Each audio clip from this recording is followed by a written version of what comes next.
Hallo zusammen, herzlich willkommen zur Online-Livestream-Lesung mit Nalini Singh und Michelle Raven. Schön, dass ihr dabei seid.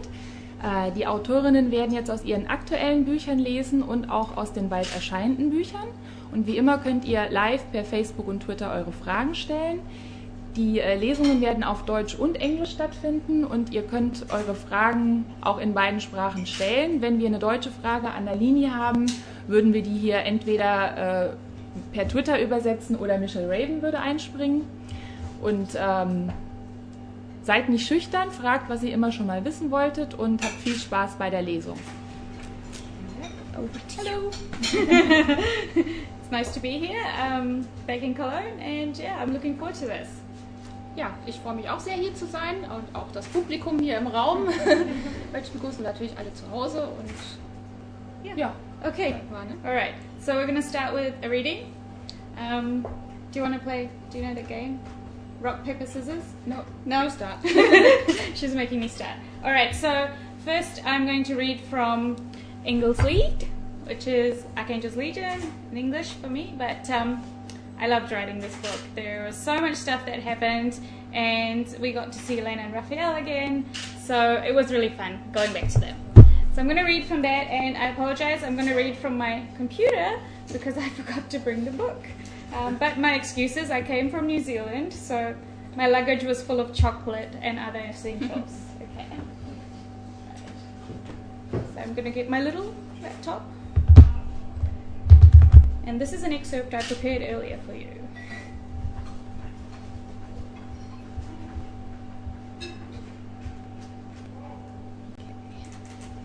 Give me a sec. All right, here we go. Raphael walked into the suite at dawn to find his consort in bed, her body rigid and her hands fisted. Immediately putting his hands on her shoulders, he shook, knowing she needed to be wrenched out of the vicious grasp of nightmare. Elena, wake! Elena! A jerk of her head, but she didn't wake, tugging her toward him with a grip in her hair. He kissed her, kept kissing her until he felt her nails dig into his arms, her body losing that ugly nightmare tension. The sob that tore from her when he broke the kiss had him crushing her close. I hate this, she said, after the storm had passed and they sat on the edge of the bed, staring out at the approaching dawn. Her voice was flat, near defeated, unlike the woman he knew. Not closing the distance she'd put between them because he sensed she wasn't ready. Her hands white-knuckled on the edge of the bed, he kept his eyes on the clean line of her profile. You're having far fewer nightmares than you did when we first met. Jaw clenched, she stared down at the carpet. And I still wake up like that, terrified out of my skin. A throb of anger beneath the defeat, his Elena rising through the battered and bruised places in her soul. When does it stop? When do I get over it? Judging she wasn't willing to listen to reason. She might not even hear him in her current self-punishing mood. He rose. We're not scheduled to leave for 2 hours. He could not be seen to be racing back to New York. We have time for a sparring session. She didn't get up. I had one with Isabel last night. This, Raphael realized, was even more serious than he'd believed. Elena never turned down a chance to spar with him. He was one of the few people who pushed her to her absolute limit, uncaring of the risk attendant in causing even unintentional harm to the consort of an archangel. To him, the inevitable bruises were acceptable if the lesson would help her stay alive. Picking up her favorite blades, he threw them at her. Hands snapping up, she caught both. I said, spoken through gritted teeth, I don't want to. And I say you've sulked long enough. He stripped off his formal wear and pulled on a pair of pants suitable for sparring. Eyes of silver grey slitted in frigid outrage. I just dreamed I had my sister's severed hand in my own. Sorry if that inconveniences you. Raphael shrugged and very deliberately used the one thing he knew would infuriate her enough to cut through the apathy. I'll see if Tasha is up for a session then, he said, and reached for the doorknob. Be ready to leave in 2 hours. The knife quivered to a stop on the door jamb an inch from his face. Not saying a word and aware of Elena swearing behind him as she rushed to pull on clothes, he walked out and down the steps into the courtyard. When she emerged a couple of minutes later, it was in khaki cargo pants and a specially designed black tank that took her wings into account. Like his, her feet were bare, but she had knives where he was unarmed. A fair balance, given his extreme strength and speed. When he made a come-on gesture with both hands, Elena narrowed her eyes and threw one of those blades at his face. He was distracted just enough by the unexpected act that she almost swiped him with the second blade as she came in low. Grinning, he avoided the strike with a twist that slapped her with his wing. It wasn't meant to hurt, only to distract in turn, but Elena had learned her lessons from past sessions and turned with him, going for his wing with the blade in her grip. His consort had a tendency to make mistakes when angry, but not today. He had succeeded in angering her to the point where she fought with icy fury. Barely avoiding the sharp bite of metal, he used his wings to lift himself a foot off the ground in order to avoid a kick. A little slow, BT. She smiled at the taunt, and he threw the second blade directly at his wing. Positioned as he was, he couldn't avoid it in time, and it pinned his wing to the wall of the house. But he was an archangel. Had it out in a split second after it went in, his body ready to handle her secondary attack. You now have no knives, he said, exhilaration in his blood as he parried her fists and kicks. Elena couldn't truly hurt him yet, not yet. But her fighting style was unique, one she'd created as she reworked her hunter training and adapted Galen's teachings to take her personal strengths and vulnerabilities into account. And because she hadn't been an angel all her life, she didn't know she wasn't supposed to be able to do certain things, so she just went ahead and did them. The element of surprise made each lesson as fun for him as it usually was for her. Now she came in close, and suddenly had two more knives headed straight for his neck. Blocking them using a maneuver he'd learned from Alexander before the other archangel started to view him as a threat, he bared his teeth. That's cheating. Oh, a saccharine sweet smile. Didn't realize we were playing fair. Another fury of blades, their bodies moving with a speed and a ferocity that had drawn an intrigued audience of three. Kia, Isabel, and Nasir. All watched from the balconies that ringed the courtyard, and someone clapped when Elena managed to swipe his forearm, drawing blood. Ignoring the cut, he touched the tip of the knife he'd pulled out of his wing to her cheek to register a hit. He made sure it didn't break skin, for his passionate, beautiful lover didn't heal as fast as he did. But she made no effort to hide her fury that he'd gotten so close. Twisting out of reach before she could take advantage of his proximity, he moved to come at her from behind. She threw the knives over her shoulders without turning. Startled by the unexpected tactic, he almost took one in the chest, only his agility saving him from a wound that would have taken at least 10 minutes to repair. Turning the instant the blades left her hands, Elena swept out with a kick to capitalize on his shaky balance, but she'd forgotten her wings. Grabbing one, he hauled her close, his blade at her throat. I win, he said, both their chests heaving, a sharp prick against his heart. Wanna bet? Okay, that's from Engels Lied, which is out at the moment. Ja, und ich lese zuerst aus Geheime Mission. Das ist der 3. Band meiner Turtle-Serie. In der Serie geht es um eine Spezialeinheit, die undercover in Krisenregionen Informationen sammelt. Und bei dem 3. Band gibt es auch eine Besonderheit. Das ist nämlich ein Crossover zu meiner Hunter-Serie. Und ich lese jetzt eine Stelle, die auch mit den Hunters, der Familie Hunter zu tun hat. Genauer gesagt mit Shannon Hunter. Und sie ist Autorin von Military Romance, also romantischen Spannungsromanen mit Militärhintergrund, also im Prinzip genau das, was ich hier auch schreibe.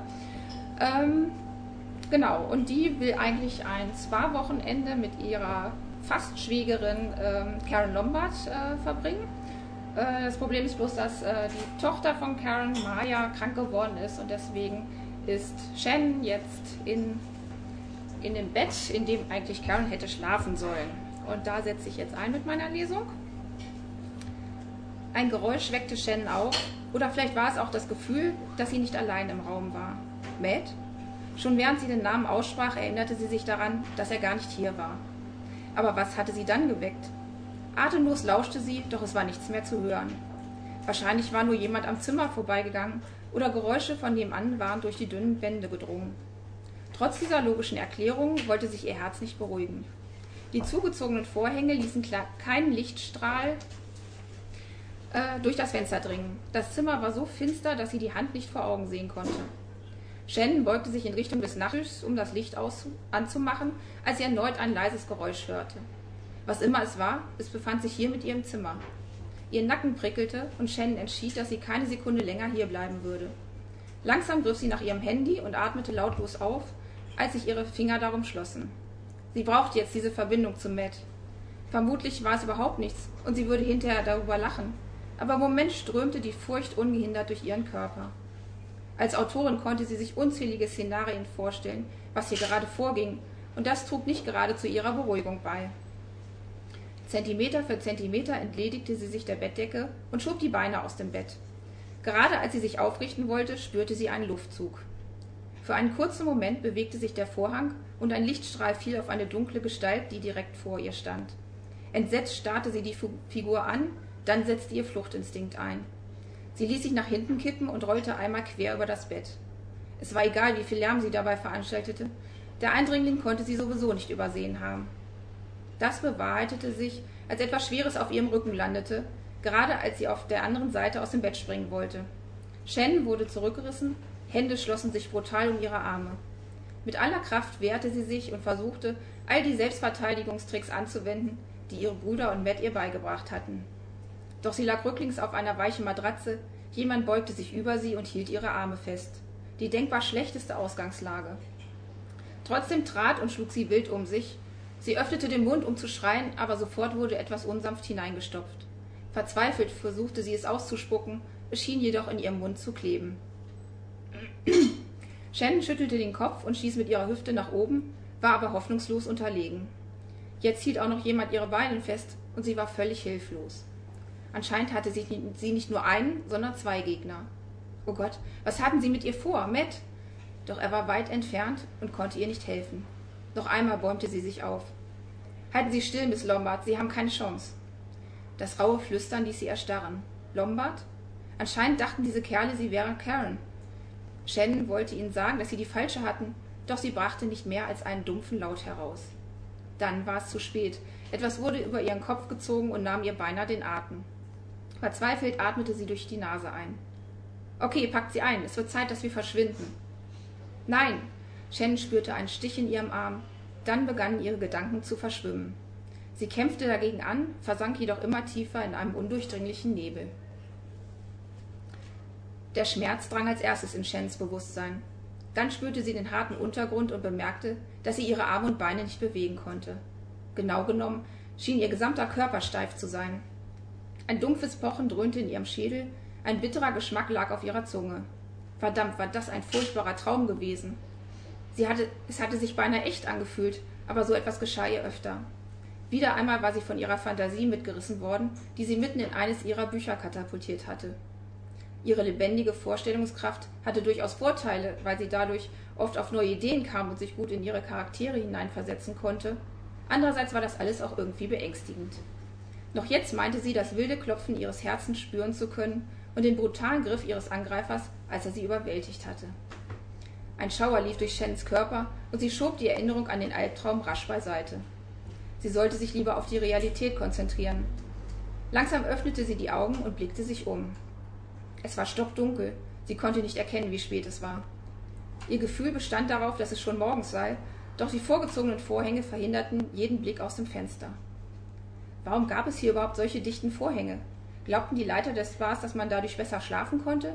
Ihr ging es jedenfalls nicht so, ganz im Gegenteil. Als Shannon nach dem Lichtschalter greifen wollte, stellte sie fest, dass sie ihren Arm tatsächlich nicht bewegen konnte. Das weckte sie endgültig auf. Mit einem ungeduldigen Laut drehte sie sich auf den Rücken, um ihre Arme endlich zu befreien. Ein heftiger Schmerz schoss durch ihre Schultern und sie biss sich auf die Lippe, um nicht laut aufzuschreien. Jetzt erkannte sie, dass ihre Arme wirklich unter ihrem Körper gefangen waren. War sie etwa gefesselt? Nein, das konnte nicht sein. Sicher war nur ihr Arm eingeschlafen, weil sie ungünstig darauf gelegen hatte. Shannon versuchte sich aufzusetzen, brach aber sofort wieder zusammen, als der Schmerz in ihrem Kopf stärker wurde, gepaart mit einem sehr unangenehmen Schwindelgefühl. Verdammt nochmal, was war los mit ihr? Sie hatte es noch nie erlebt, dass sie nach dem Aufwachen so verwirrt und orientierungslos war. Zudem war sie auch körperlich angeschlagen und schaffte es nicht, aus dem Bett zu steigen. Schwer atmend lag sie einen Moment da und versuchte, ihre Kräfte zu sammeln. Mühsam drängte sie den Anflug von Furcht zurück. Das war lächerlich. Sie war nie krank. Ganz sicher würde sie nicht gerade jetzt damit anfangen. Außer sie hatte sich bei Maya angesteckt. Shen schnitt eine Grimasse. Ja, das wäre ein gelungener Start ihres Urlaubs, keine Frage. Okay, sie würde es jetzt noch einmal versuchen und wenn es ihr dann immer noch nicht besser ging, würde sie ihr Handy vom Nachttisch nehmen und jemanden anrufen. Matts Gesicht tauchte vor ihrem geistigen Auge auf und Sehnsucht breitete sich in ihr aus. Wie gerne würde sie jetzt seine Stimme hören. Shen zuckte zusammen, als in diesem Moment tatsächlich eine Männerstimme erklang, allerdings handelte es sich nicht um Matts. Wahrscheinlich ging jemand den Gang entlang, sie konnte keine Worte ausmachen. Gerade als sie noch einmal probieren wollte, sich aufzusetzen, wurden die Stimmen lauter, fast so, als näherten sie sich ihr. Aber das war doch gar nicht möglich, ihre Tür war abgeschlossen und eiskalte Furcht kroch durch Shens Körper, als ihr Verstand die Möglichkeit in Betracht zog, dass das alles kein Traum gewesen war. Konnte wirklich jemand in ihr Zimmer eingedrungen sein und sie überwältigt haben? Sie hatte versucht, aus dem Bett zu flüchten, aber jemand hatte sie aufgehalten und ihre Arme nach hinten gebogen. Etwas war ihr über den Kopf gestülpt worden und dann nichts mehr. Mühsam bewegte Shen ihre Finger und fühlte Stoff. Immerhin schien sie noch ihr Nachthemd anzuhaben. Solch einen Fehler machen, ihr hattet eine ganz einfache Aufgabe. Die harsche Stimme ließ sie erstarren. Aber Boss, was können wir dafür, wenn jemand anders im Zimmer war? Der Antwort folgte ein dumpfes Geräusch und ein schmerzerfülltes Stöhnen. Shens Herz hämmerte in ihrer Brust, während sie auf weitere Geräusche lauschte. Was ging ihr vor? Wer waren diese Männer?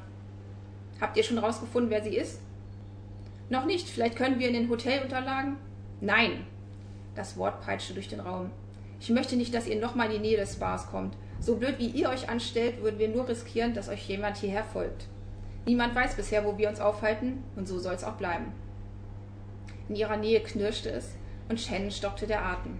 Sie musste hier weg, sofort. Doch so sehr sie es auch versuchte, sie konnte sich noch immer nicht rühren. Und dann war es zu spät. Ein Lichtstrahl drang an ihre Augen, und sie kniff sie rasch zusammen, als die Helligkeit einen scharfen Schmerz in ihrem Kopf verursachte. So gern sie auch Antworten bekommen hätte, es war wohl besser, wenn ihre Entführer nicht merkten, dass sie wach war. Zumindest war es in ihren Romanen immer so, dass ein schlafendes Entführungsopfer nicht behelligt wurde. Einen Moment lang passierte nichts, dann traf ein Tritt Shens Rippen und sie gab einen erschrockenen Laut von sich. Okay, eindeutig nicht realistisch, sie würde das beim nächsten Buch anpassen müssen. Sie bemühte sich, so flach wie möglich zu atmen und möglichst keine Miene zu verziehen. Du glaubst doch nicht wirklich, dass wir denken, du wärst noch bewusstlos, oder? Das Betäubungsmittel ist längst verflogen. Betäubungsmittel? Das würde erklären, warum sie sich so schlecht fühlte. Shen hielt den Atem an und blieb stocksteif liegen. Gleich würde er noch einmal zutreten und... Wer bist du und warum warst du in dem Zimmer von Karen Lombard? Ein Krampf machte sich in ihrem Bein bemerkbar, doch Shen versuchte ihn zu ignorieren. Oh Gott, sie hatte recht gehabt. Diese Kerle hatten es wirklich auf Karen abgesehen. Zum Glück war ihre Schwägerin nicht auch in deren Hände geraten, sondern befand sich auf der Ranch in Sicherheit.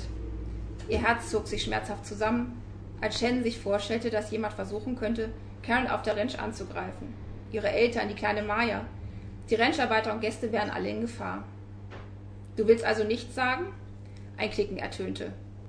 Tötet sie und dann begrabt sie im Wald. Sie ist wertlos für uns. Und damit beende ich die Lesung aus diesem Buch. Awesome.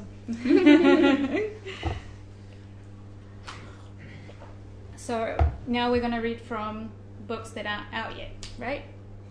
So I'm going to read from Shield of Winter, which is Fade im Nebel, which is out in September in German, and Michelle's going to read from Aus Perfektion. Und man sieht hier schon, das ist so noch in Einzelteilen. Es ist leider noch nicht ganz fertig. Es erscheint im Juli. Perfektion, genau. Okay, so I'll go so she can have a rest. Okay, so what I'm going to do, this book is about Pesek, who is an arrow, and you've heard about the arrows in previous books, and this is, we had Judd's book in book 3, and so this is a book about an arrow who is still part of the squad and who hasn't defected. And this is the first meeting between Pesek and Ivy, so I hope you enjoy. Okay. The chapter has a prefix. It says, Isai have never been rare, but not much is known about them. perhaps because we study that of which we are afraid, and no one is afraid of the empaths. This is excerpted from the mysterious E-designation, Empathic Gifts and Shadows, by Alice Eldridge. So, chapter begins. Ivy went carefully over the bark of the slumbering apple tree. She was on alert for any signs of the fungus that had appeared 2 weeks earlier, but found nothing. The treatment worked, she said to Rabbit. The other trees are safe. Involved in sniffing the snow at the roots of the tree, tail wagging like a metronome, Rabbit gave a small woof. Glad to see you agree this is a good thing. Noting down the result on her data pad, she continued on through the trees. Rabbit scampering after her a second later, his paws soft and soundless on the carpet of white. For such a small dog, she thought as his furry white form streaked past, he could certainly go fast when he put his mind to it. Shaking her head, she left him to his adventures and went to check another apple tree she'd been worried about, when Rabbit began to bark. Hairs rising on the back of her neck, she fought her instinctive revulsion and reached into a pants pocket to retrieve the tiny laser pistol that fit neatly into the palm of her hand. Rabbit never barked like that, not as if he'd scented a predator. 10 seconds later, she broke out of the tree and knew her dog was right. There was a man standing on the path between the snow-kissed trees. No, not a man, a soldier, over 6 feet tall with broad shoulders. His posture was unyielding, his stillness absolute, his eyes a chill grey, and his hair black. His uniform, too, was black, stark against the backdrop. Rugged pants, a long-sleeved t-shirt of some high-tech and likely bulletproof material that hugged the muscle of his arms. A lightweight armoured vest that covered his chest and back as well as the lower part of his neck. A heavy combat boots, what appeared to be an electronic gauntlet strapped to his left forearm. They'd come for her again. A trickle of icy sweat ran down her spine. She'd always known this day was inevitable.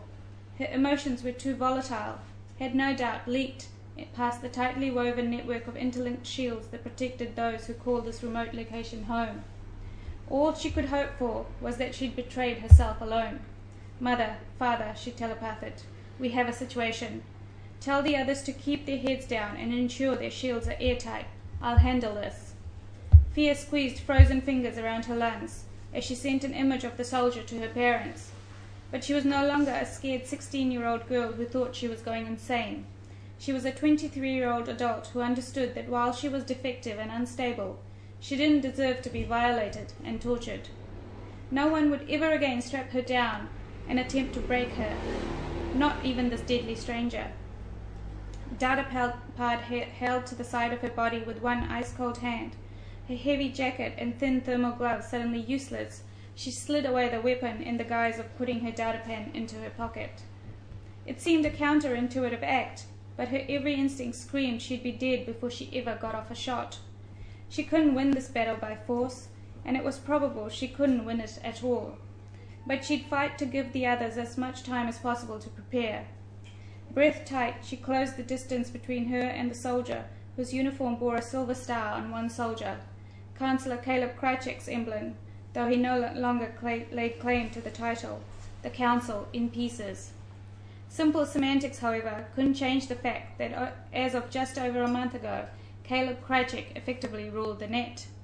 Rabbit, she tapped her thigh, curling her fingers inward to hide the slight trembling she couldn't seem to control.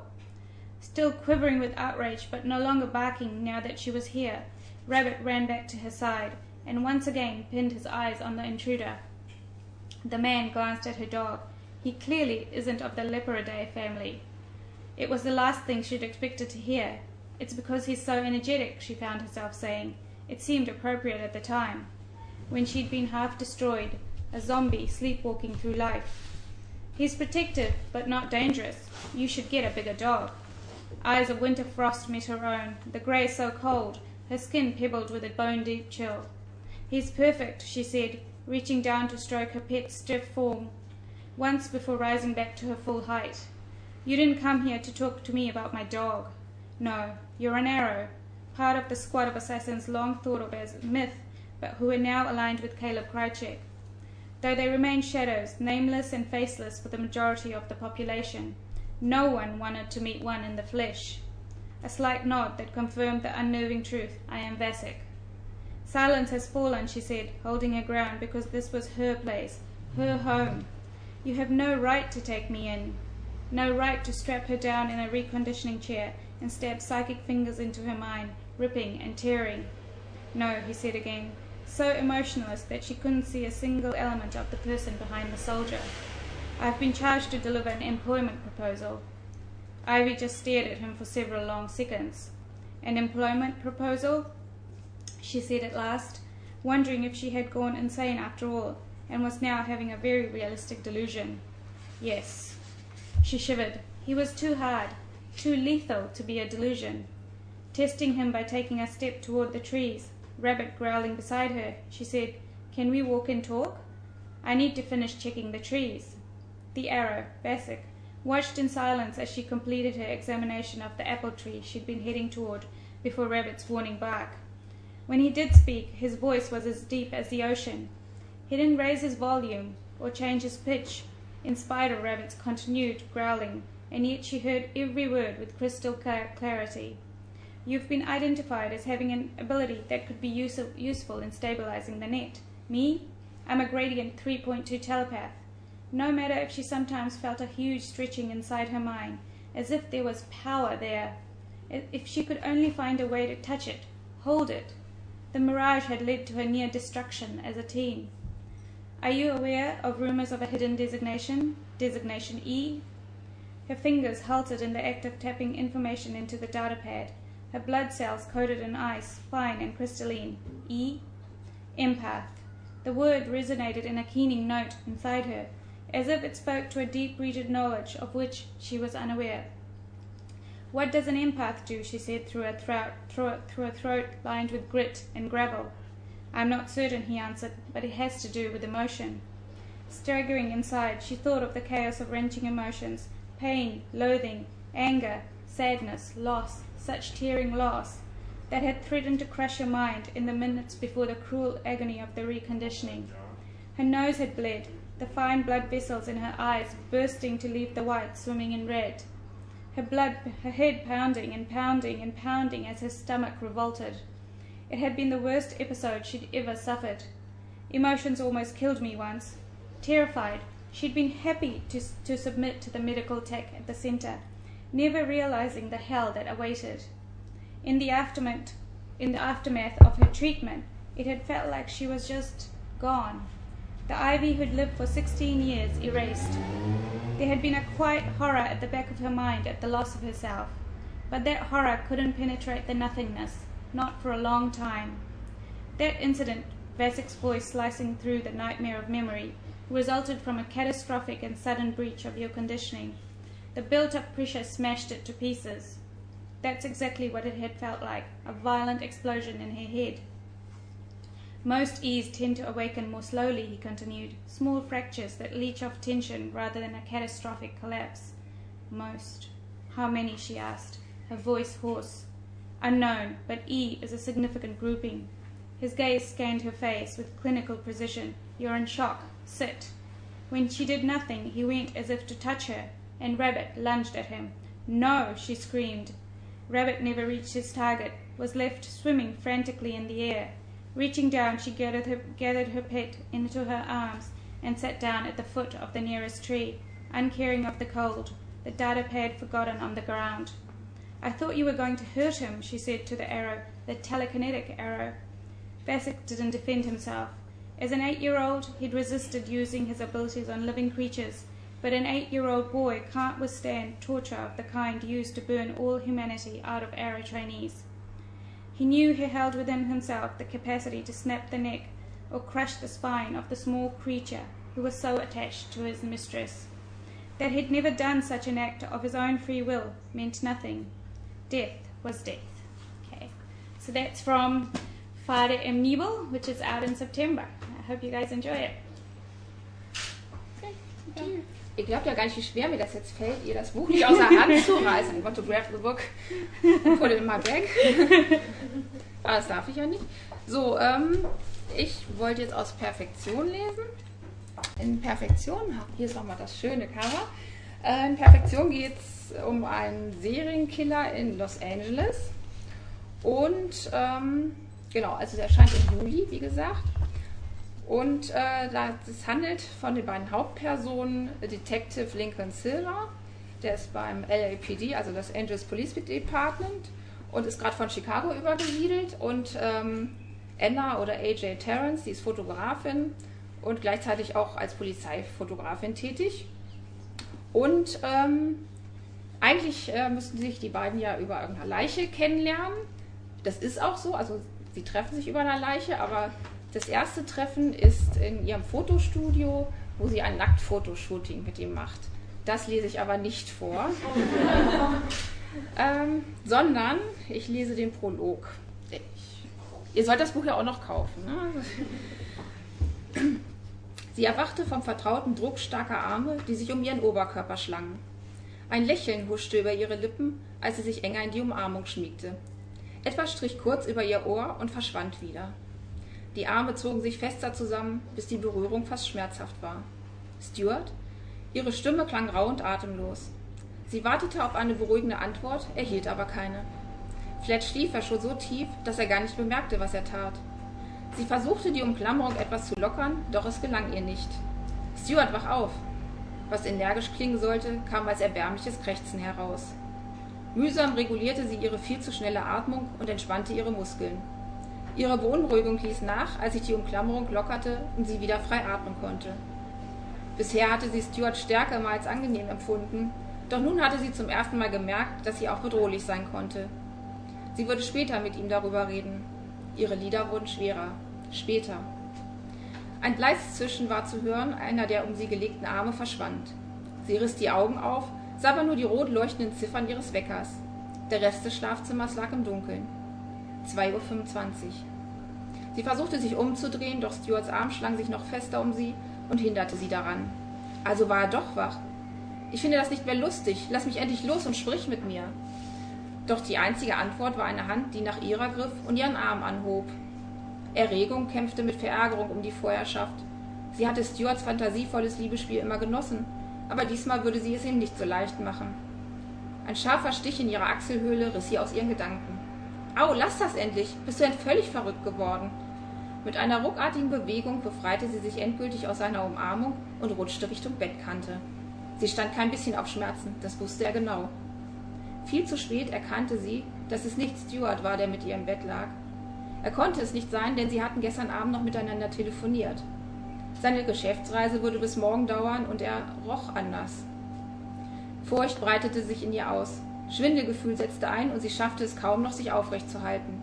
Schwankend saß sie auf der Bettkante und versuchte aufzustehen, doch es gelang ihr nicht. Ihre Muskeln gehorchten ihr nicht mehr. Dennoch beherrschte sie nur der Gedanke an Flucht. Eine letzte Kraftanstrengung, aber ihre Beine versagten und sie kippte nach vorn. Die Ziffern des Weckers kamen näher, dann schlug ihr Kopf gegen die Kante des Nachttischs. Schmerz durchzuckte sie, bevor es dunkel um sie wurde. Sie schien auf einer Wolke zu schweben und ihren Körper verlassen zu haben. Mühsam versuchte sie, sich daran zu erinnern, was geschehen war. Schmerz pochte in ihrem Kopf und durchdrang den Nebel. Sie wollte ihren Arm heben, um nach der Ursache dafür zu forschen, doch sie konnte ihn nicht bewegen. Erinnerungsfetzen tauchten auf. Ein Druck auf ihrer Brust, Ärger, Angst, das Gefühl zu fallen. Ihr Kopf explodierte. Sie lag nicht mehr in ihrem Bett. Wo war sie? Sie versuchte, sich aufzusetzen, aber ihr Körper versagte erneut den Dienst. Furcht schnürte ihr die Kehle zu. Hatte sie sich beim Sturz aus dem Bett etwas Rückgrat verletzt? Alles nur das nicht. Sie wollte um Hilfe rufen, doch sogar ihre Stimmbänder schienen gelähmt zu sein. Stuart, hilf mir! Die Erinnerung, dass er nicht hier war, nie da gewesen war, ließ Panikwellen durch ihren Körper fließen. Aber wenn es nicht Stuart war, wer dann? Er hatte ihren Arm hochgehoben und danach hatte sie einen seltsamen Stich in ihrer Achselhöhle gespürt. Drogen? Etwas zupfte an ihrem Bein, wanderte höher. Es war eindeutig jemand bei ihr, sie hatte sich das Ganze nicht eingebildet. Aber es besaß doch niemand außer ihr und Stuart einen Schlüssel zum Haus. Trotzdem drang ein Lichtschimmer durch ihre halbgeschlossenen Lider, obwohl es vorhin noch vollkommen dunkel gewesen war. Tränen traten ihr in die Augen. Was geschah nur mit ihr? Es war mitten in der Nacht, sie war gelähmt und irgendjemand berührte sie, machte mit ihr, was er wollte, und sie konnte nichts dagegen tun. Ihr Herz hämmerte wild vor Entsetzen. Mit äußerster Kraftanstrengung gelang es ihr, den Kopf ein winziges Stück zur Seite zu drehen. Ihre Schreibtischlampe stand neben ihr auf dem Boden. Sie konnte die Hitze des Lichtstrahls auf ihrem Bauch spüren. Wieder ein Ziehen und Gleiten, diesmal in Höhe ihres Magens. Was war das? Ein Luftzug strich über ihre Haut. Angst lähmte ihr Denken, ließ ihr Herz rasen. Ihr Blick irrte durch den schwach beleuchteten Raum. Wer auch immer bei ihr war, musste sie ins Wohnzimmer gebracht und auf den Holzfußboden vor dem Kamin gelegt haben. Oder hatte sie sich selber hierher geschleppt, bevor sie ohnmächtig geworden war? Unmöglich. Das Ziehen wanderte weiter nach oben, jetzt war es an ihren Brüsten.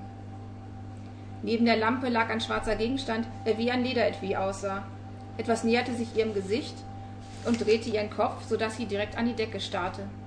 »Bitte, ich will etwas anderes sehen als weißen Putz. Ich bin wach, hilft mir denn niemand?« Doch ihre Stimme hallte nur durch ihren eigenen Kopf, ohne nach außen zu dringen.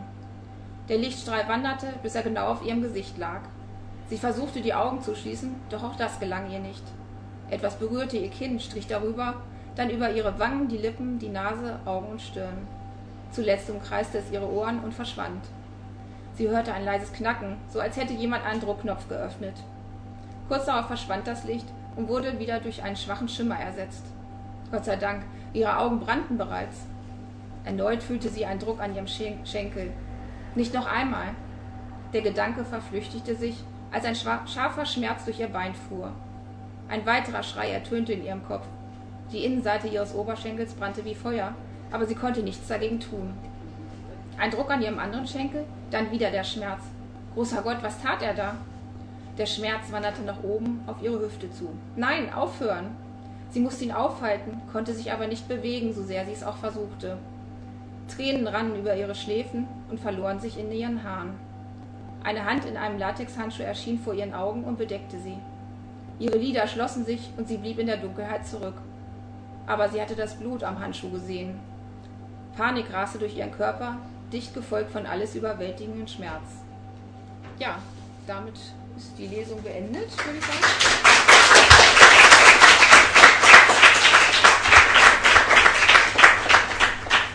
Und wir gehen über zum Frageteil. Wir werden Fragen hier von Twitter und Facebook beantworten und auch hier aus dem Publikum, wenn es welche gibt. Und wir machen das abwechselnd, würde ich sagen. Achso, und es gibt ein Fanpaket, wenn ich das richtig verstanden habe. Genau, es gibt ein Fanpaket zu gewinnen unter allen Fahrerbestellern. Oder 5? 5 Fanpakete, okay. So, Yeah. taking questions then? Yeah. Okay. Shall we reload this before we... Oh, okay, lots of questions. All right. This one's good. Kat, we like your comment. There's one for you. Do you want to take that one? Ja, Bibi Daydreamer sagt, hallo Michelle, mich würde interessieren, mit wie vielen Jahren du angefangen hast zu schreiben. Oh Gott, das ist ja schon lange her. Und wie kam es dazu? Hast du dir schon als Kind gewünscht, Autorin zu werden? Wie viele Bände gibt es in der Turtle-Reihe? Also dann fange ich mal vorne an. Ich habe angefangen zu schreiben. Mit wie vielen Jahren? Müsste ich jetzt rechnen, das war 99, 27 oder irgendwas oder noch früher. Also sehr alt war ich schon für eine Autorin. Wie kam es dazu? Ja, ich hatte einfach irgendwann mal eine Idee. Das war gar nicht so, dass ich, wie manche, schon als Kind anfangen zu schreiben und dann wirklich sich überlegen, oh, ich möchte mir gerne mal Autorin werden oder ich möchte mal ein ganzes Buch schreiben, sondern ich hatte wirklich in sehr hohem Alter für eine Autorin einfach mal eine Idee, als ich in einem Reiseführer über den Arches Nationalpark geblättert habe. Und da kam ich auf die Idee zu meinem ersten Buch und habe dann einfach mal mir was dazu überlegt und einfach angefangen zu schreiben, ohne dass ich darüber nachgedacht habe, dass das mal ein Buch werden soll. Genau, also das mit dem, also die als Kind schon gewünscht, Autorin zu werden, hatte ich auch schon beantwortet. Nein, habe ich nicht und ich habe Aufsätze gehasst und meine Deutschlehrer werden das bestätigen. Wie viele Bände gibt es von der Turtle-Reihe? Also bisher gibt es 3, das ist der 3. Und ich schreibe demnächst den 4. Band und wie viel es danach noch gibt, das kommt darauf an, wie viele Ideen ich habe und ob der Verlag so lange mitmacht. Okay. All right. So I'll take a question from Twitter. It's from Melanie S. She asks, will you tell us if Elena will evolve in some kind too, Or is it unlikely that you will tell us that? Well, everything is a secret. I never tell anyone anything. The fact is, Elena is very young in angelic terms. She truly is a baby angel. If you look in comparison to Sam, who you met, I think in the second book in the series, at 25 or so, he's really a child. But she changed as an adult, and so she is an adult angel. But in angelic terms, she is very young. Immortality hasn't even set into her bones right now, so she can be killed. Not as easily as a human, but she can still be killed by, a lot of people, not just the archangel. She can be killed by strong angels. She can be killed by vampires. So she needs time to, first of all, grow into her immortality. The angels who are evolving are very, very strong. It's the archangels and the really strong angels. So at this stage, Elena is simply becoming immortal. She hasn't reached it yet, and there is a long road for her. It's an adventure. It's a scary adventure. It's also beautiful and interesting. We'll be going along with her as she grows into her immortality. Yeah. Okay. Julia Gutenberg fragt, du hast an einer so spannenden Stelle aufgehört. Hast du in all deinen Büchern auch eine Liebesgeschichte eingebaut? Schön, dass sie an einer spannenden Stelle aufgehört habe. Ich weiß jetzt nicht, welches der beiden Bücher sie meint. Aber ja, eine Liebesgeschichte gibt es immer in meinen Büchern. Ich schreibe ja Romantic Thrill oder auch Romantic Fantasy teilweise. Und für mich gehört das einfach dazu. Zu einer spannenden Geschichte gehört irgendwie auch eine Liebesgeschichte oder ein Liebespaar dazu. Sonst wäre es ja langweilig. Okay, alright. I'm just gonna make sure we catch all the questions. Alright. Saw some here.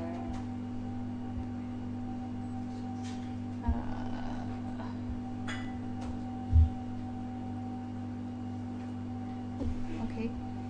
Alright, so there's a question from Sabina who asks, what is my favorite author and my favorite book? And which is my favorite character in my books. Okay, I'm a bookworm. I'm the child that went to the library and came out with this many books, and I couldn't even carry them because I was this high and the books were this high. So I have real difficulty saying one favorite author and one favorite book.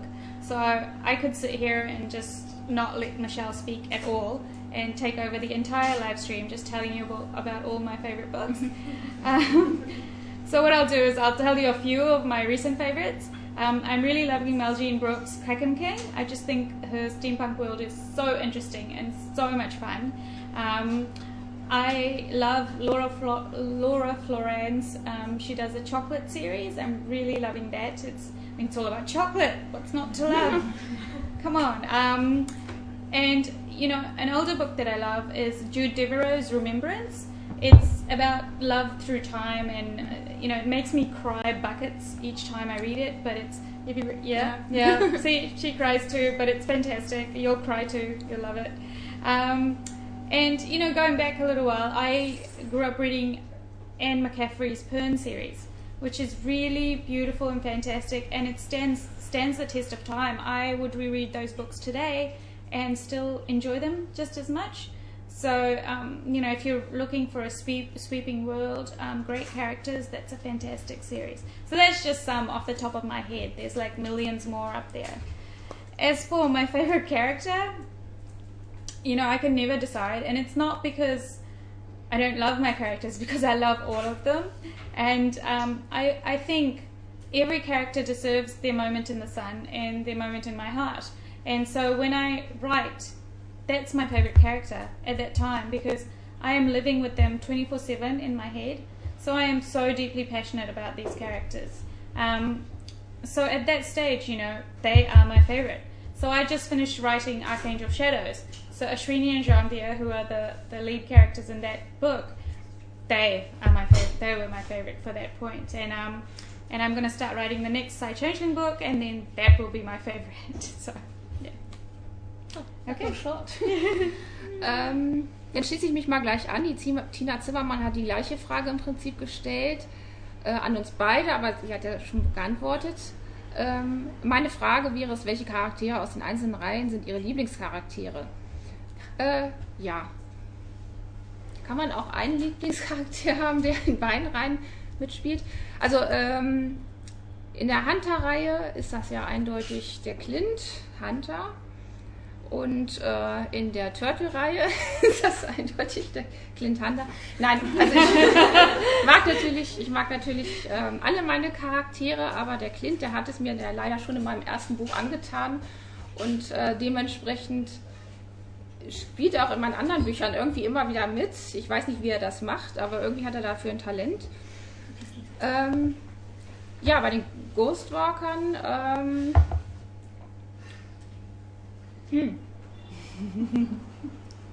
Da... Too many to count? Ja.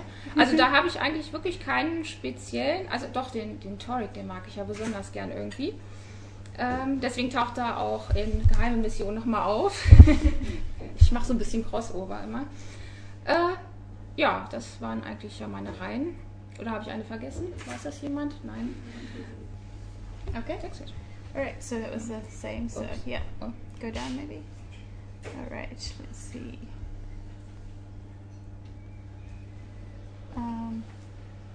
Okay, let's just see if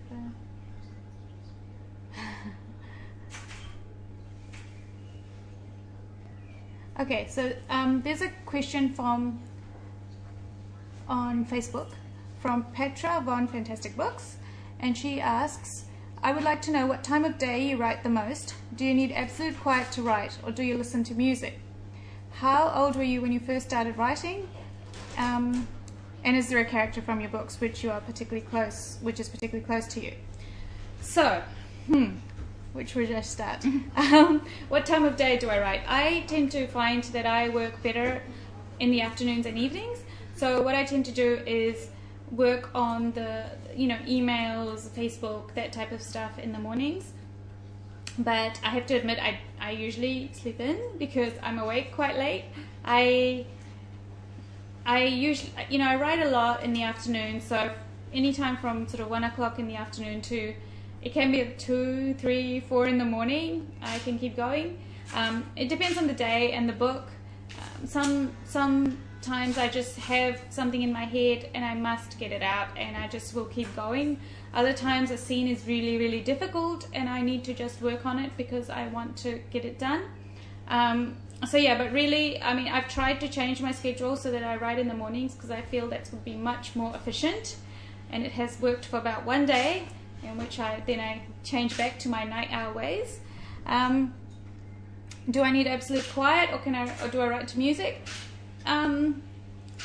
First draft time, I might listen to music. I can do that, but when I'm doing my first draft, I can really write anywhere. So I like to travel. So I've had to develop the skills. I once wrote a first draft while stuck in an airport for a delay. Chicago's O'Hare, by the way. It was like a 4-hour delay, and then I was on a plane for 12 hours. And I wrote the first draft of a novella. I wrote like 20,000 words. But when I edit, I do really like silence. I'm really thinking when I do the edit.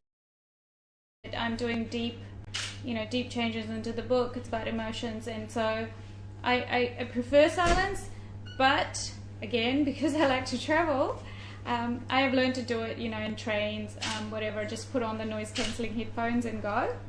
And what was the other part of the question? How old was I when I first started writing? I can't actually remember. I was very young. I started young, just writing stories. I know I finished my first book when I was about 18. It was for Mills & Boon, Harlequin. And I sent it off to London thinking, oh, I'm going to be this famous author now. And no. They sent it back with like a rejection note that was like this big. But, I had it. I had the bug. I had finished a book and I just wanted to write more and more and more.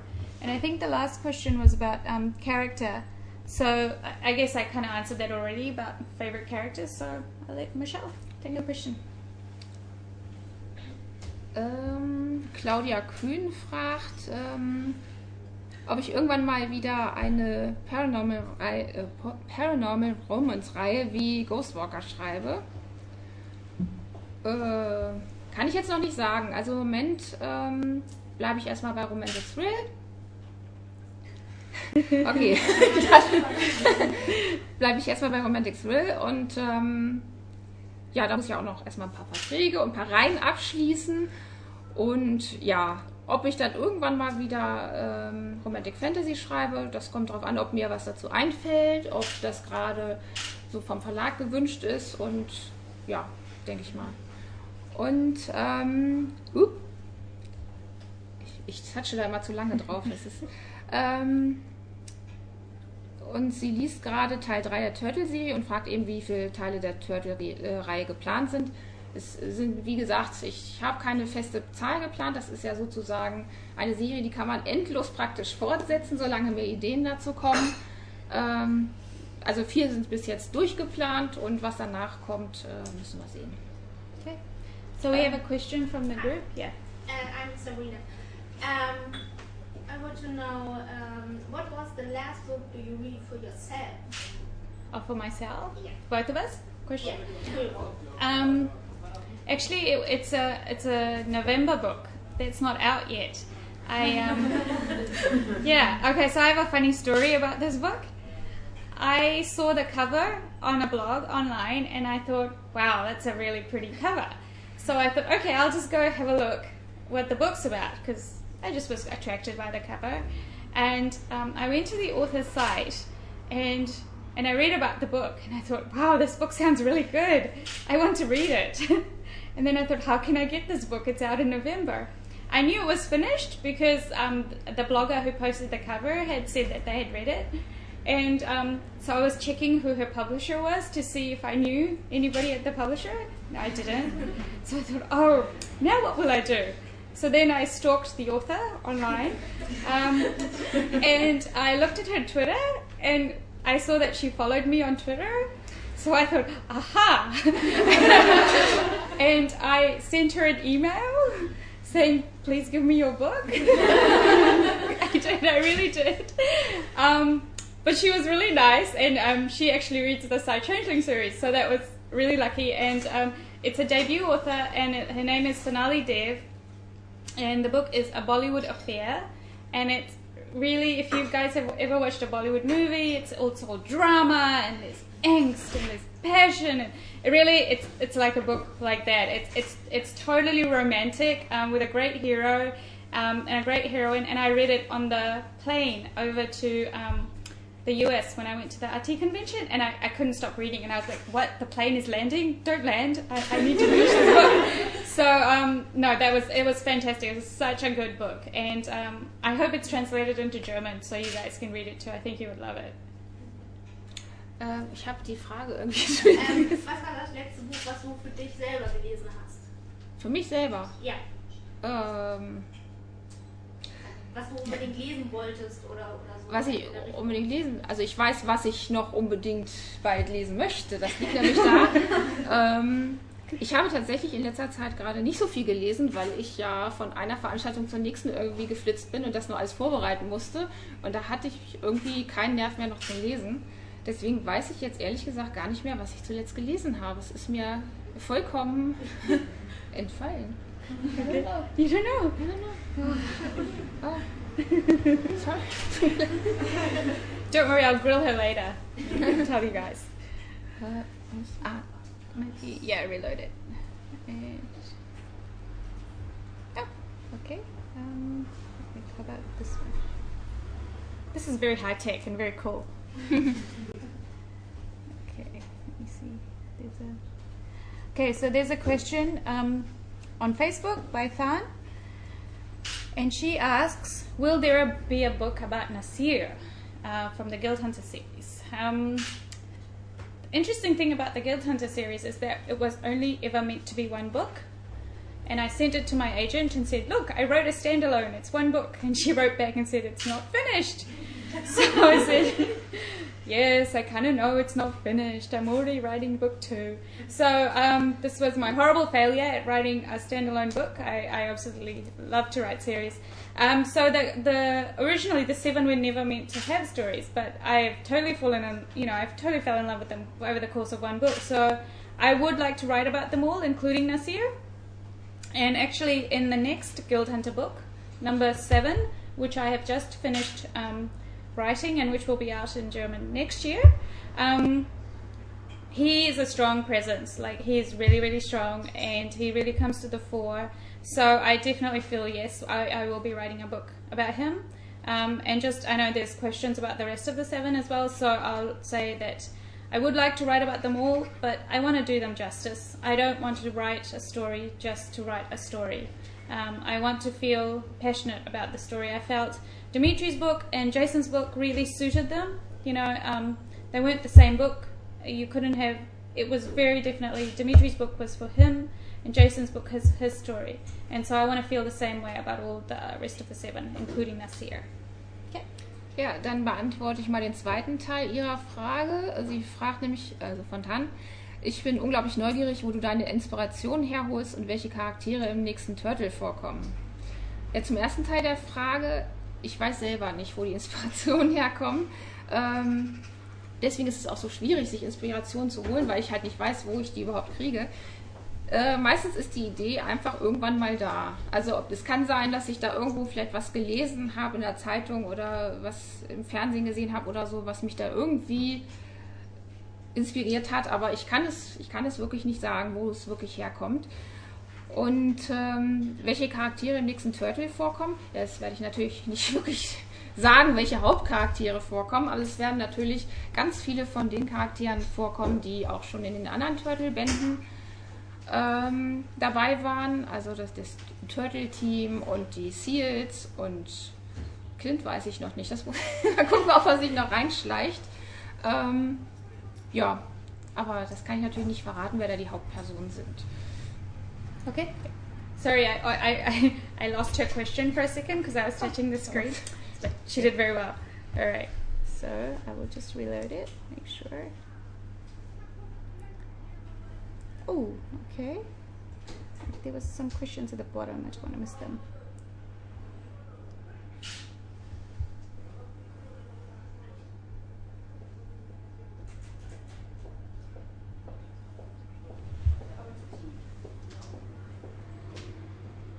Okay, so there's a question from Monique Werner.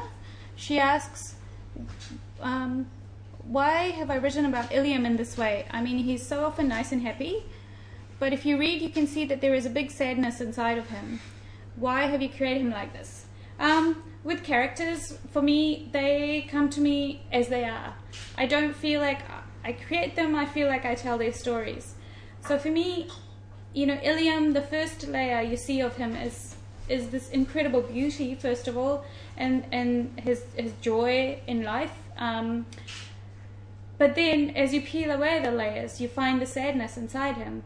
And, you know, that's because he's real. He's a person, and he's not only one thing. He is many things. He is a wonderful friend. You know, he is someone who can laugh at the world and enjoy the world. He is also a blooded warrior. You know, he can take off someone's head if that person is a threat to Raphael or to Elena or to any of the others of the 7. And he is someone who once loved deeply and was hurt by the loss of the person he loved. So, you know, that is who he is. And I simply try and write him in a way that shows all of him. Saskia Heile fragt, mich würde interessieren, was Sie in Ihrer Zeit machen, wenn Sie nicht gerade am Schreiben sind. Kommen selbst dann Ideen für Ihre Bücher? Werden diese dann gleich verarbeitet oder weiter im Kopf zusammengesponnen? Und vor allem, wie merkst du dir deine Ideen, wenn du zum Beispiel unterwegs bist? Okay, das ist eine lange Frage. Ja, was mache ich in meiner Zeit, wenn ich nicht schreibe? Ich gehe arbeiten, Vollzeit, also 8 Stunden am Tag. Deswegen mache ich das sehr viel. Schlafen und essen. Ja, das war's. Also viel mehr schaffe ich leider denn nicht, weil ich da ja die restliche Zeit zum Schreiben brauche. Oder überarbeiten oder das Lektorat machen oder was es da so alles gibt. Oder hier sitzen. Das dauert ja auch immer ein bisschen. Kommen selbst dann Ideen für Ihre Bücher? Nein, bei der Arbeit natürlich nicht, weil bei der Arbeit muss ich mich auf meine Arbeit konzentrieren. Haben jetzt alle meine Arbeitgeber mitgehört? Ja.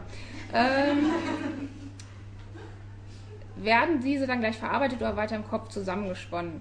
Nein, also ich bin ja immer gerade bei einem Buch, was ich schreiben muss. Und dann kann ich natürlich in der Zeit nicht ein anderes gleichzeitig noch schreiben und deswegen sammle ich die Ideen dann immer erstmal und hoffe, dass ich irgendwann dazu komme, das Buch dann auch zu schreiben, zu dem ich da Ideen hatte.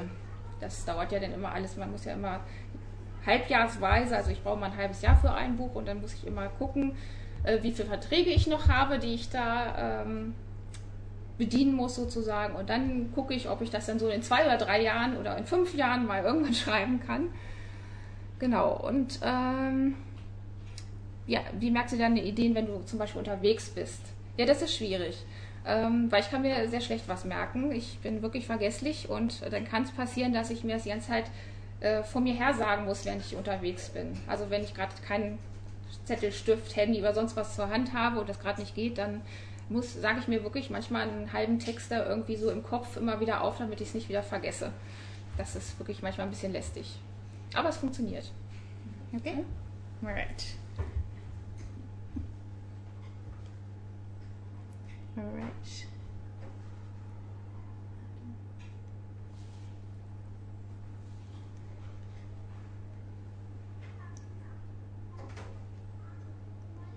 Okay. There's a question from Sabina Schwartz. She asks, I love the atmosphere that lies between the pages. My question is there any character in your books that has some characteristics from yourself? No. I feel like the characters are individuals within themselves rather than being pieces of me. And I think that makes them more interesting. If I wrote characters that were influenced by me, I think they would start to be all the same in the end, and I want them very much to be unique. What I guess I do is when I write emotion, I usually try and, not consciously, but I suppose subconsciously, I would reach into times when I felt that emotion. For example, I might never have felt the terrible pain Elena felt when she was so injured in the first Guilt Hunter book, or I've never, changed into a shapeshifter and felt that, as in the side changing books. But I felt pain when I've hurt myself, and I felt, real joy as a shapeshifter does when they shift. So I just try and dig into those emotions and really bring that through to the page. But in terms of the characters, they are very much their own people. They have their own likes and dislikes. They have their own strengths and weaknesses, and they live inside my head. I really do talk to the people that live in my head. Sometimes I do it out loud. So I am a little bit crazy, but it's okay. I am at peace with my crazy. So you're sitting next to a crazy person. I'm crazy too. So. There you okay. Parisienne 49 fragt, ich hätte gerne gewusst, ob es einen Platz gibt, an dem Sie am liebsten schreiben und wo Ihnen die besten Ideen für Ihre Bücher kommen. Das sind aber jetzt 2 verschiedene Orte, nämlich wo ich am liebsten schreibe, ist eigentlich momentan, dann nehme ich meinen Laptop, mein Tablet mit Tastatur und so einer Unterlage, die ich so auf dem Schoß habe, und da sitze ich dann im Sessel und schreibe, weil dann werde ich nämlich nicht abgelenkt von Facebook oder irgendwelchen anderen schlimmen Sachen, oder eben auf dem Balkon in gleicher Stellung sozusagen. Und wo mir die besten Ideen kommen.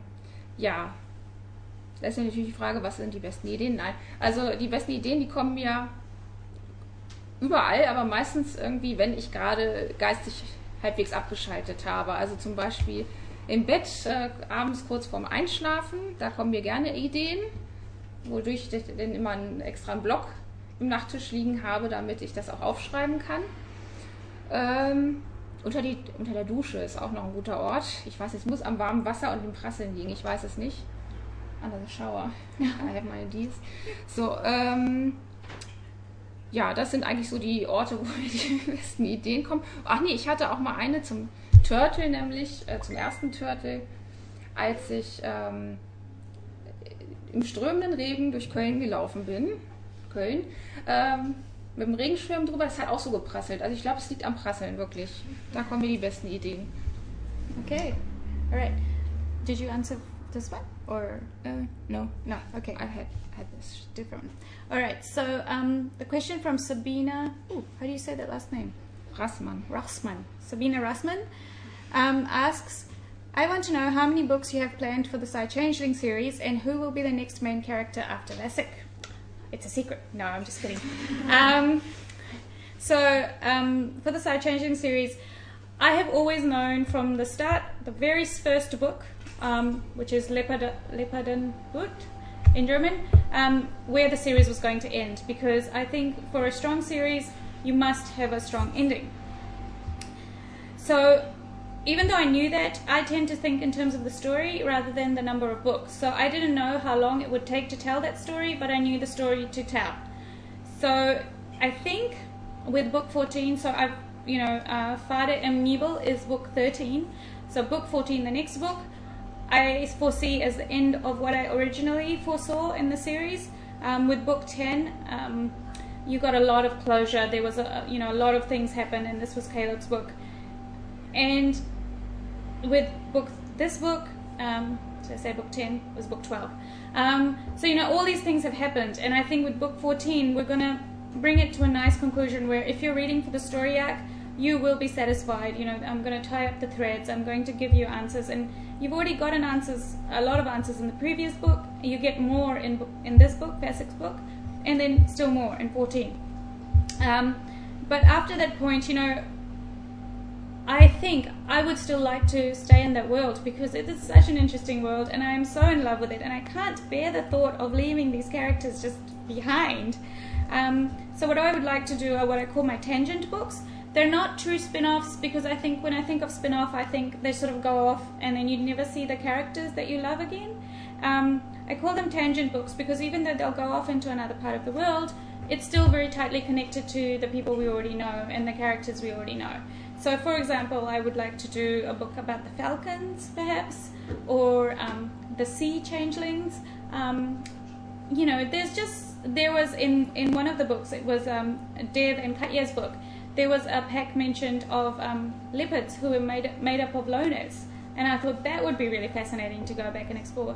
And there's Kit. I mean, he's growing up, and it's so fascinating, and I would love to follow that. So I will be writing this until I'm 95, and that by that time we probably won't be using typewriters, and they'll be downloaded from my brain, which will make it much faster.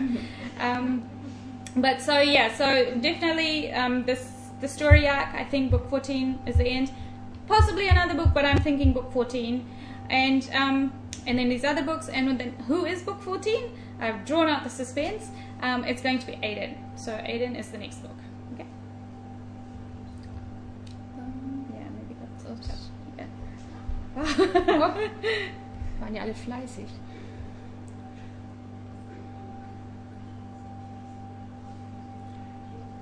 Hier ist eine Frage von Vivian Frenzel an uns beide. Wie seid ihr zum Egmont Verlag gekommen? Ja, wie sind wir zum Egmont Verlag gekommen? Ich weiß ja schon gar nicht. Ach doch, genau. Ich hatte diese Idee über die Ghostwalker, nämlich Gestaltwandler, genau. Und da passte eigentlich Egmont sehr gut zu den Büchern. Und Nalini war da ja auch, und ich habe Nalini so gerne gelesen, die Bücher. Auf Englisch damals, da waren die noch gar nicht bei Egmont, als ich sie zuerst gelesen habe. Und das passte sehr gut, und da habe ich mir gedacht, da lasse ich doch meinen Agenten das mal anbieten, und das hat er gemacht, und Egmont hat gesagt, ja, wollen wir haben. Gut, es dauerte etwas länger als das Jahr, was ich jetzt, aber so lange wollte ich jetzt vor der Kamera nicht warten. Ja, the question is, how did we come to Egmont? Oh, how did we come to Egmont? It was a long time ago. Well, my books were out in English first, and then when they decided to see if anyone would want to translate them, my agents went out looking for someone who was interested, and in Germany it was Egmont. So we ended up with them, and been very happy, and it's been fantastic, and they've been translating the Side Changeling series from book 1, and the Guild Hunter series, obviously, and so yeah, I guess That's it. Not very exciting. I'm sorry.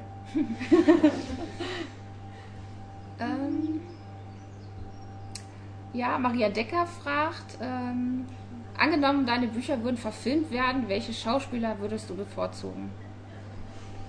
Ganz ehrlich, gar keine. Also ich kann es mir wirklich nicht vorstellen, dass irgendwelche lebenden Schauspieler wirklich zu meinen Charakteren passen, also rein optisch gesehen jetzt. Also das, und vor allem, weil wir in Deutschland sind, also deutsche Schauspieler kann ich mir erst recht nicht dafür vorstellen. Und da meine Bücher ja in Amerika spielen, schätze ich mal, wird es auch schwierig sein für ein deutsches Filmteam da einen wirklich authentischen amerikanischen Film draus zu machen. Oder authentischen Film, der in Amerika spielt. Also von daher würde ich, glaube ich, das bevorzugen, wenn es nicht verfilmt wird.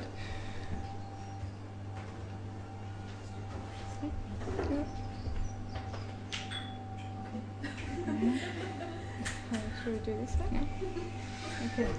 Oh, wait, but there is a question in the room.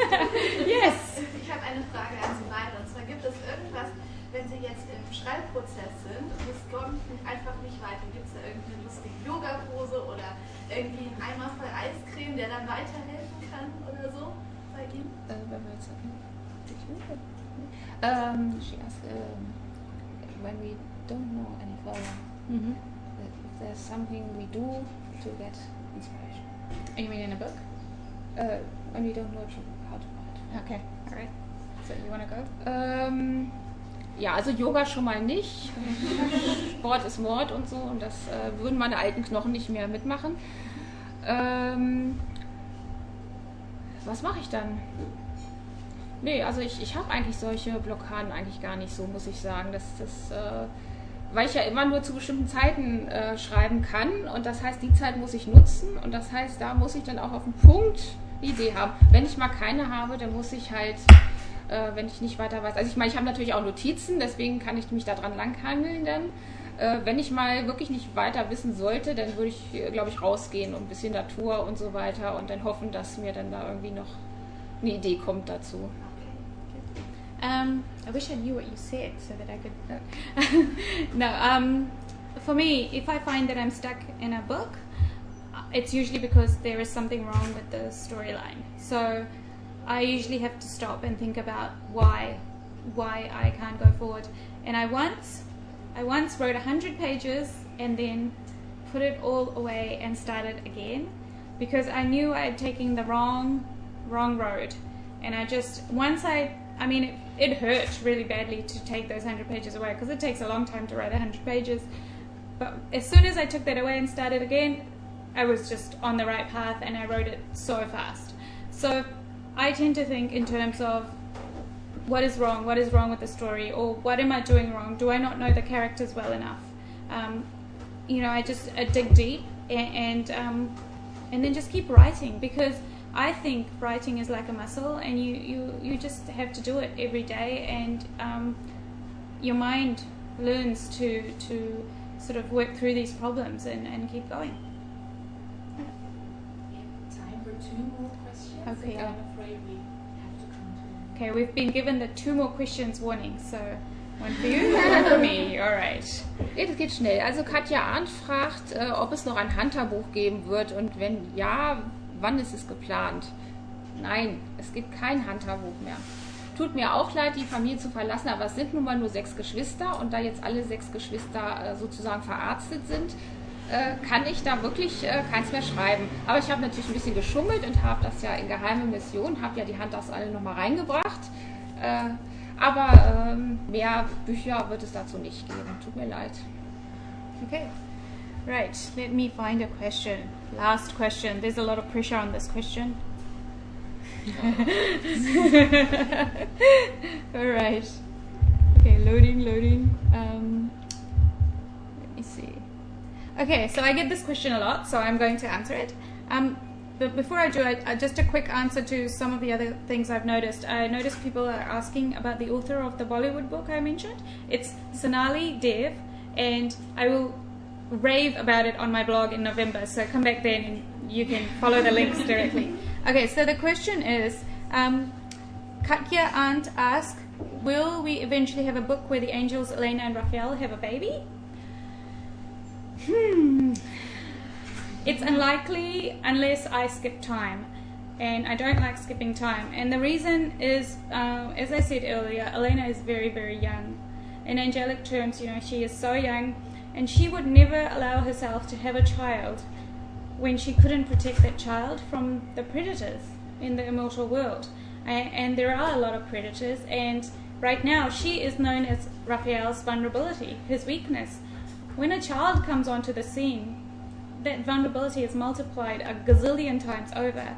And anyone who wants to hurt either Elena or Raphael would go for the child.